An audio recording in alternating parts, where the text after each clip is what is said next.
Hi guys, Tom Williams, T. Williams Roofing here, and we're on another roof out in Conroe, Texas. This is a homeowner that's an original homeowner, has lived in the house for 18 years, has an old roof up there, and has just been waiting for the right hailstorm to get insurance to come out and buy a roof. That hailstorm came in May.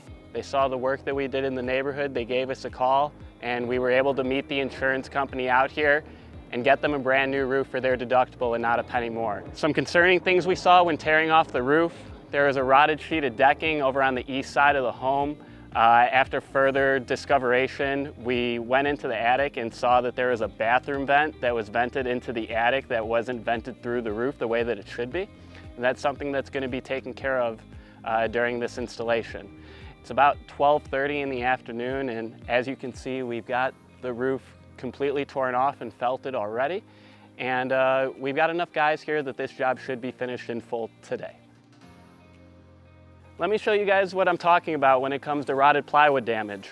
So something that we take extreme pride in here at T. Williams Roofing is being present during the wood inspection when the entire roof is torn off at 9 o'clock in the morning.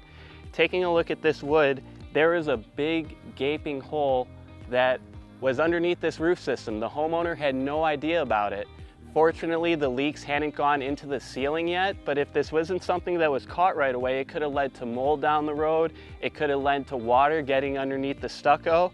Instead, we were here during the wood inspection. We were able to determine what was wrong, fix the problem, and change out this sheet of plywood with a brand new sheet of plywood. 3 things you want to make sure that you're getting from your roofing contractor when replacing a roof system. Rule number 1 is you want to know exactly what's going on with the gutters. About 60% of the jobs that T. Williams Roofing takes on, we end up replacing the gutters and downspouts with a separate crew about a week or so after the roof is done. But in the instance that we aren't replacing the gutters and downspouts, we want to make sure that we protect those. If we have a $10,000 roof that we're replacing, we don't want $2,000 to $3,000 worth of damage to gutters and downspouts. So what we do to make sure that we protect those is we install a starter course over the top of the gutter, especially on a steeper roof, to where if we're throwing the material off the top of the roof into the trailer, it's sliding down, and instead of nicking that gutter, it's nicking the starter course and then going right into the trailer. Okay? The second thing is cap. Probably 70 to 80% of roofing contractors out there, whether it's a retail job or an insurance job, they're cutting corners on the hip and ridge cap. 3-tab shingles is what a lot of the old guys like to use. They cut them, they put them on the hip and ridge, they flip them upside down, and they use them for the starter course.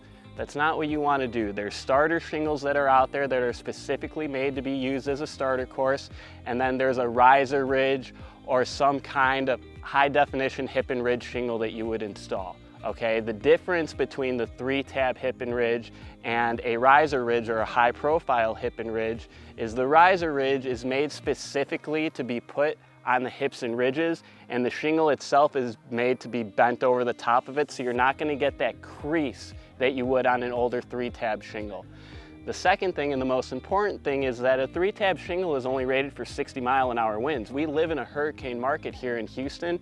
You want to go with something that's going to withstand hurricane winds, and that's exactly what the riser ridge is. It's rated for 130-mile-an-hour winds. Okay? The third thing is that you want to make sure that your roofing contractor is doing their best job possible to protect your landscaping. Obviously, there's no roofing contractor out there that's perfect. This is a once in 20-year job that you're going to take on, and it normally takes a day or two.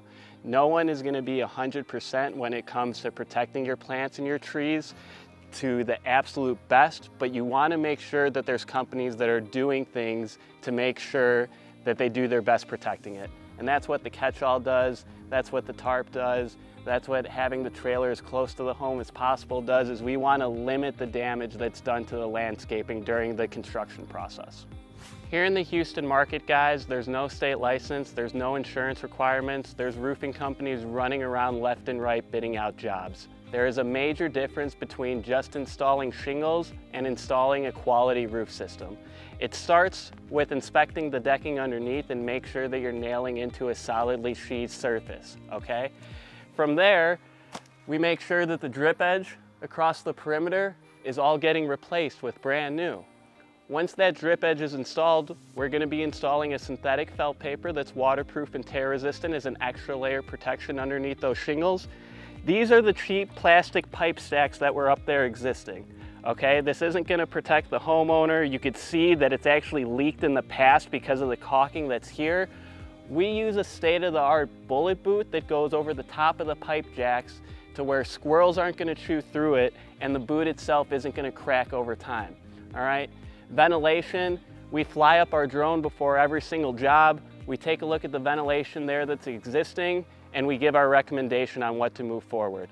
The biggest mistake that other roofing companies make is they just replace the ventilation of what's existing to what they're going to put on. And that's not always the right way to do it.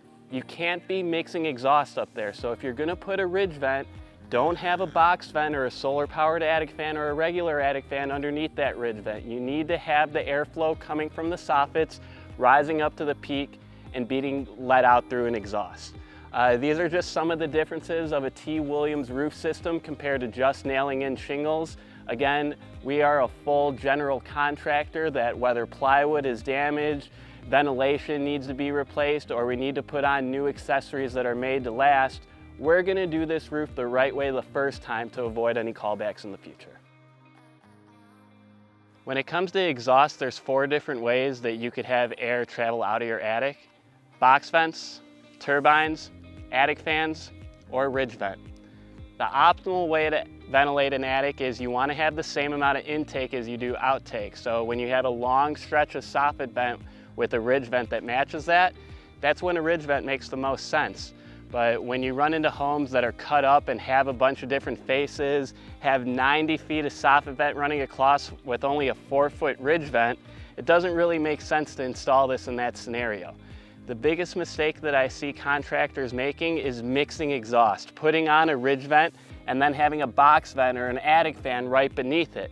And when you're doing that, you're disrupting the airflow of your attic. Instead of the air traveling from the soffit vents and making it all the way up to the peak and getting let out through the ridge vent, if you have a box vent or an attic fan or a turbine that's underneath that ridge vent, that's now going to act as the intake for the attic system. The ridge vent is going to act as the outtake, and you're only ventilating the top 10% of your home.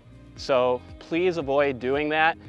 If you run into a home that doesn't have a long ridge line and you can install a ridge vent, we like to use solar powered attic fans a lot down here. It runs on the sun, there's a temperature sensor on it, and it kicks on and it keeps the attic cool, and it's great for pulling air out when you have a small ridge line. Box vents and turbines are also a good way to go. We use box vents more than turbines. The reason that we shy away from turbines is, especially in this tricky Houston market, they tend to break and stop working over time, and when they stop rotating, you're not getting that airflow out of the attic. So those are the top 4 ways to ventilate an attic. If you can go with a ridge vent, that's absolutely what our top recommendation is. Just be sure not to mix any other exhaust underneath that ridge vent when installing it. So I want to take the time to thank Tom Williams and T. Williams Roofing and his entire crew. Just a few months ago, I thought I was going to have to pay for this entire roof myself. But luckily, I was grateful that Tom was able to hold my insurance company accountable, and I was able to get this roof for me and my family for just a deductible and not a penny more. Thanks, Tom.